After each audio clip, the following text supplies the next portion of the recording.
22 entità jnaqdu flimkien f'pass storiku fejn iffirmaw dikjarazzjoni li permezz tagħha qed isejħu għal ħarsien tal-wirt mibni. Id-dikjarazzjoni ġiet iffirmata quddiem il-Parlament ta' Malta fl-okkażjoni tal-Jum Internazzjonali għal Monumenti u s-Siti bil-messaġġ ewlieni tal-entitajiet firmatarji ikun messaġġ dwar il-mod kif jiġi trattat il-wirt tagħna u l-legat li se jitħalla lil ġenerazzjonijiet futuri.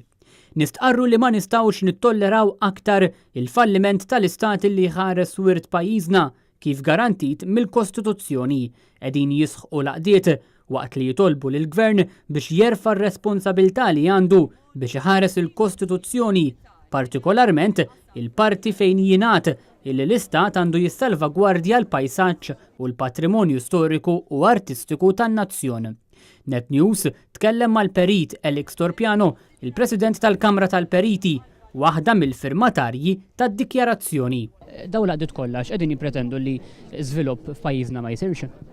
Dik hija dejjem l-argument li jinġib. Ambjent, wirt kulturali jew inkella żvilupp. Aħna nemmnu u aħna periti ġifieri li għandna l-interess li jkun hemm żvilupp, illi dawn m'għandhomx ikunu kontra xulxin.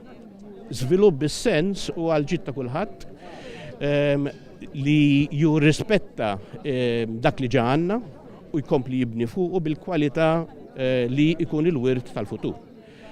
Sfortunatament bħalissa naħseb ħabba l-għaġla maħniex qed ikollna ċans nifhmu sew x'inhu l-impatt ta' dak li qed napprovaw.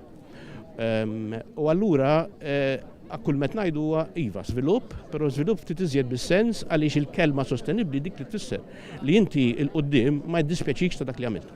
Marija Grazia Kassar, President Eżekuttiv ta' din l-Art Ħelwa, spjegat il-ħtieġa ta' din id-dikjarazzjoni. Il-punt l-iktar importanti huwa li qed naraw l-ambjent bibni tagħna qed jinbidel irreversibilment.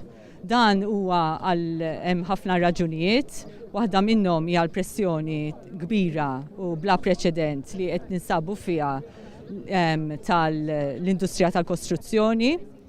U qed insibu li anki postijiet fejn qabel kienu protetti bħal żoni ta' konservazzjoni urbana, UCAs, qed jingħataw permessi wkoll biex bini qed jitwaqqa.